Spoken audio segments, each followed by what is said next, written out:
So, hello. We are basically starting another hangout. And I just got another funny thing. I got a warning that live hangouts will be will finish in 1st of August. That's a new thing. So for uh, fast streaming, try another thing. So I don't know if this will be our last hangout like this. I just got your warning from Google, and but it will be an interesting thing because it will be the 9 ways to increase your paycheck. So let's hope that this is not our last one, and if it is, we will. I have already an alternative in terms of platform. We might not do it in streaming, but we can do it always because there is other platforms. Don't worry. So we can always do it. But in this format, maybe it's the last. So, 9 ways to increase your paycheck. As always, I will give the floor first to Sophie to give us one, and we will go around. Yeah, thank you so much. Hello, everyone who's listening around the world. My first tip about first thought about increasing your paycheck is that you should not listen too much about people telling you the truth how things work in a certain industry. I was once looking for a new job, and I was told by someone in HR at a company that normally when you change position to a higher level, your pay increase is it's 10% of what you had before. And I was thinking, okay, who said that? And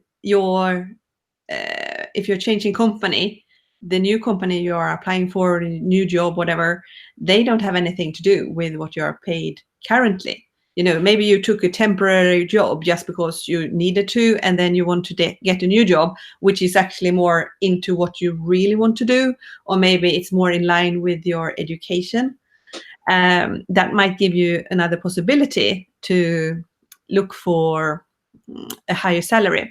So anyway, so if you sort of earn, say, 30,000 euros per year, and you go into a new job, if you could only increase your new salary 10%, that would be 3,000 euros. And of course, that's not the truth. It certainly depends on other factors. So my first tip to everyone is to really just think about how things work in a certain industry. And there might be some rules, but this is not one of them. There are many myths, and people try to be besserwisser in their certain field, and they might just try to push you down. So watch out for them. Be careful with who you take advice from. Okay, thank you very much. Peter, your turn. Okay, so my first one is to first of all, just keep learning. So it's really important to keep growing, keep getting better at what you do, because your capacity to add value increases. Over the years, I've talked about the topic of career derailment, where, and right now I'm talking about inside organizations. So people who are seen as having a lot of potential, they're given promotions and get to a higher level, and then they plateau. They don't continue to grow or change or adapt. They don't step up to another level. They stop learning. And the reason is because they think they've arrived. They think they've somehow developed mastery, and they don't think there's any more to learn. And that usually costs them. They can get sidelined or even fired if they don't keep growing and changing. So the first thing, and obviously it'll link into my next or my final point, but the first thing is to keep growing and keep learning, because your value is so much greater. Actually, my first one was about training. Like you were saying, I would add another thing, not to go over the same thing that you were saying, that I agree completely, is that it is very important that you don't think like training like a magic solution, like, okay, I will do this master degree or this course or whatever, and something will happen. It should be aligned with your goals. So, because many times people think, okay, I'm doing this training, I don't know exactly for what. It seems interesting. It might be an area that I will enter, and it might be frustrating because I see a lot of people that have a lot of formal training, and basically they are completely lost. So they don't get the advantage of getting an education. They don't get the advantage of getting um, training. So Sophie, what is your second? Sophie, sound. You look like Nemo. Microphone, microphone, the sound. You took the sound out. Okay, now it's on. Yeah. Okay, yeah. Sorry. Yeah. No, I was thinking about this. Like, in a lot of jobs, you are up for an annual review. You discuss with your manager what you have done over the year, and I think like one of the key points in being good at managing this kind of conversation is to really know what is expected from you to perform in your job. And also make sure that you sort of know how to compare that. And there are lots of informal ways of getting things done. And you will never be able to measure that. And I know some people who spend like 30-40% of their work time networking within the company to learn how things are done and get things done faster. And I'm not sure if that would be able, you will never ever be able to measure that, but make sure that the things that you can measure and the things that they might measure you in, that you're aware about them, because that will be really beneficial when you negotiate your salary. And then when you go into a negotiation with your manager about how much you should increase your salary, make sure that you're rested in your head before. Sorry? That you're clear in your head, that you have rested before. Yeah. I once went into negotiating exhausted. I didn't negotiate. I couldn't. It was totally impossible for me. And I came out with a deal that was okay. But it's also a bit of the game is to negotiate. You need to negotiate to be part of the game. Otherwise, you just lost it. And you don't know if you say something like, no, but I want 5,000 euros more per year. And they say, no, you cannot get that. And then they might come with an offer that give you compensation in another way that you haven't thought about. So, you should always raise your game a little bit. So yeah, know what you are expected to do. And of course, you cannot measure everything, but a few things you can measure. And then be prepared to negotiate, and don't be like in a rush or feeling shit as I did when you negotiate. Then you will not win. I'm sorry, but rest your brain before and be a bit stronger. By the way, good advice in terms of negotiation is always, before negotiating anything, write the victory speech of the other side. What does that mean? Means like how people that we are negotiating with will talk with their people about what they achieve with that negotiation. Okay, yeah. So it is a way of seeing things, how they will see it as a victory. Yeah, definitely. Yeah. Because nobody wants to come from a negotiation and say, I lost it completely. Okay, Peter, your second. Okay, my second one is that you need to find out ways or create ways to stand out. And the best reference I could ever recommend about that is this book called Linchpin by Seth Godin. Have you read that? Has anyone read that? A very famous author. Yeah. Have you read that book? That not, but No. now I will. I know you will. Yes.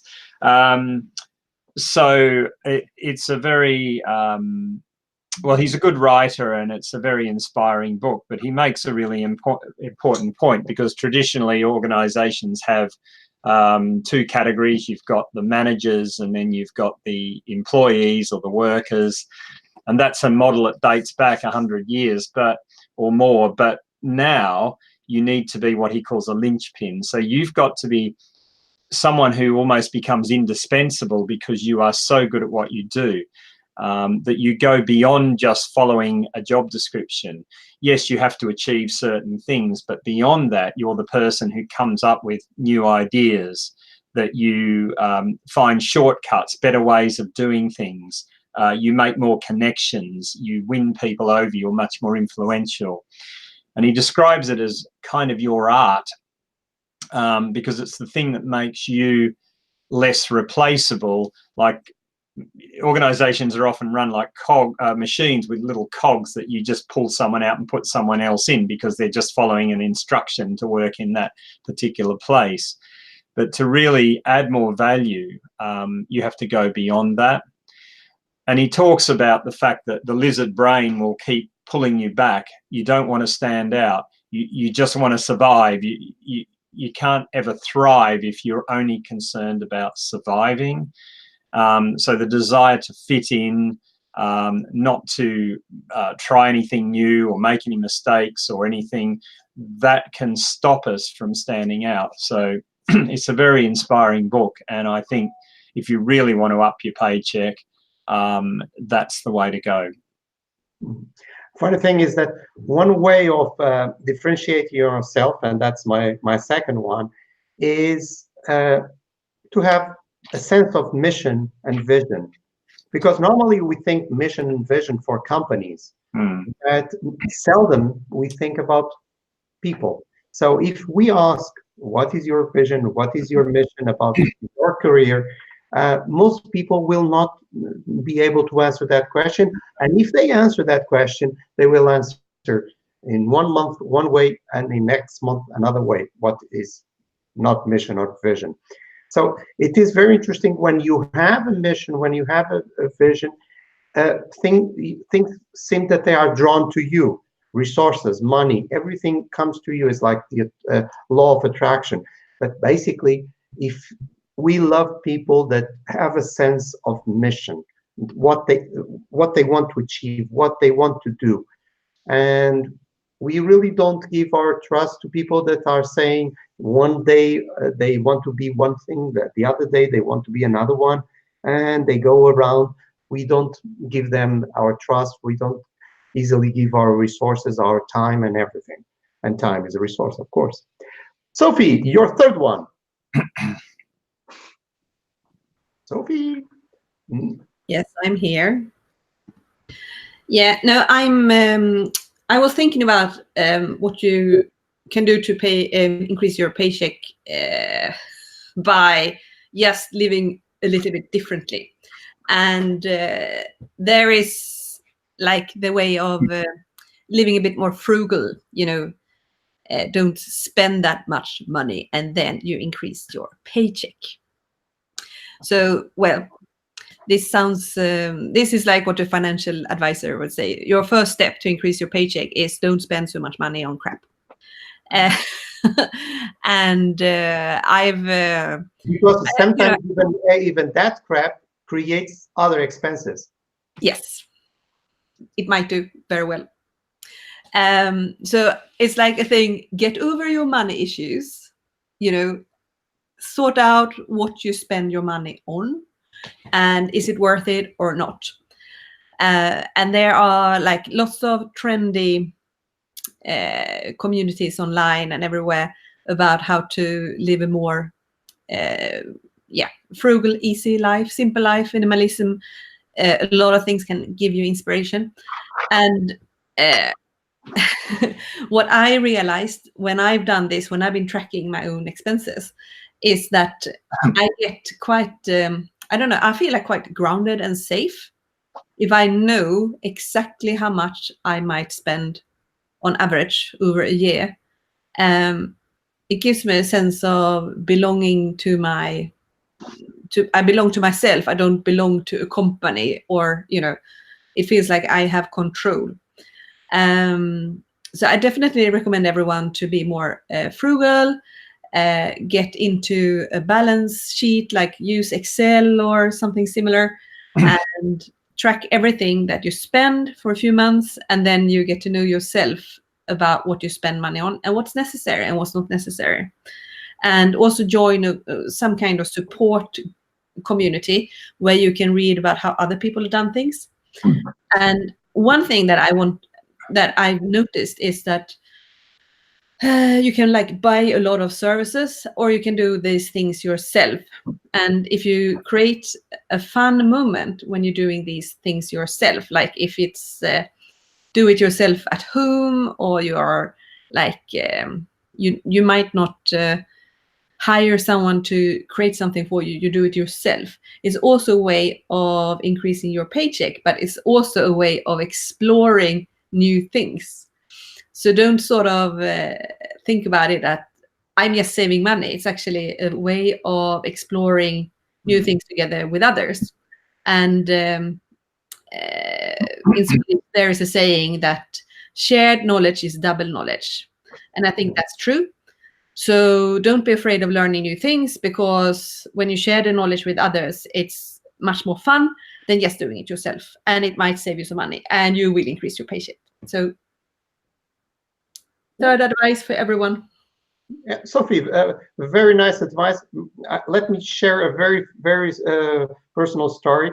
When I was fatter, because I had like 40 something kilos more, actually, when I turned to a diet and I lost weight, I discovered one interesting thing. I was spending too much money in food and basically getting fatter. So it was basically losing money in both ways, because I had to wear clothes that were bigger and bigger. So clothes that I had from previous season wouldn't fit because I was bigger.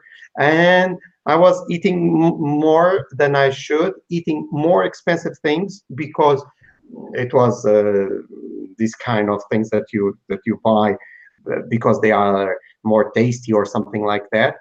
And I was putting more money in feeling worse. What is stupid? Yeah. Okay, Peter, you're last. Okay. One really good way to increase your paycheck is to ask for more. Seems so obvious, doesn't it?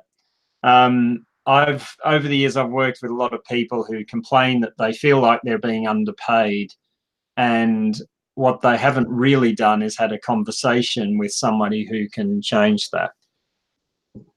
So I would say it this way. First of all, you need to decide your value, then you need to deliver your value, and then you need to discuss your value. So at the end of the day, people are involved in deciding what they're worth. There are people who do the same work that you do who earn twice as much, and there are people who do the same work that you do that earn half as much. And people say that's not fair, and I say, well, that's life, that's the world. Get over it, because there are always going to be people who work a lot harder than us who earn very, very little, and there are people who do very little work and earn massive amounts of money. And there can be lots of different reasons for that.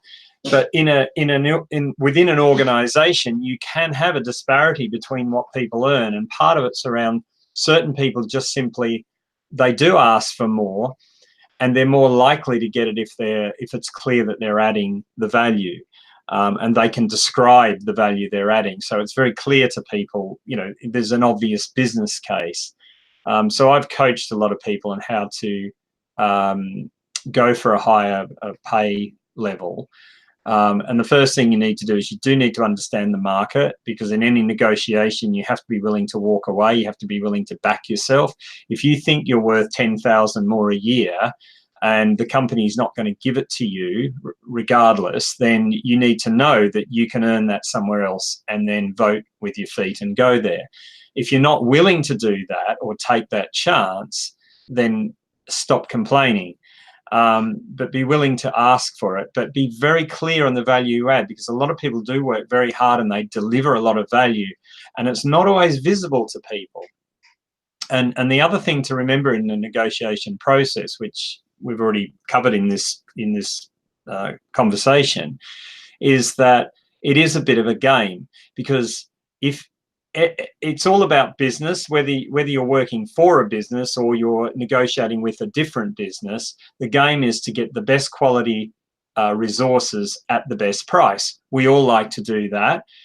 And it's no different. You're a resource to that organization. They're going to get you as cheaply as they can possibly can, because it helps their bottom line.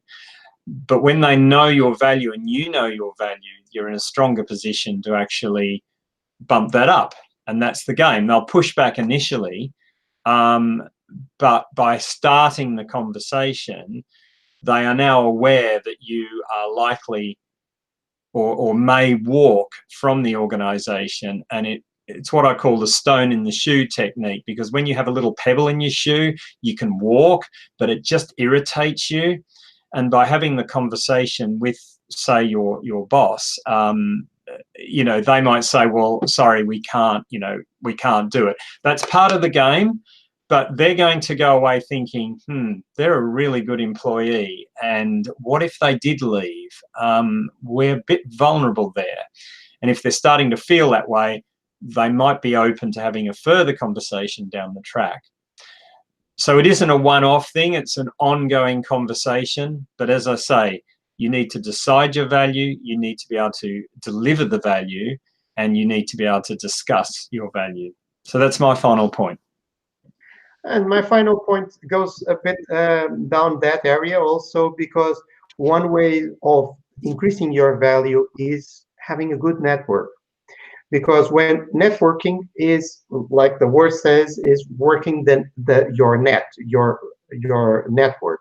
So the fun thing is that nowadays we live in a world that it's a kind of collective brain. Nobody is able to know everything in their mind about every area.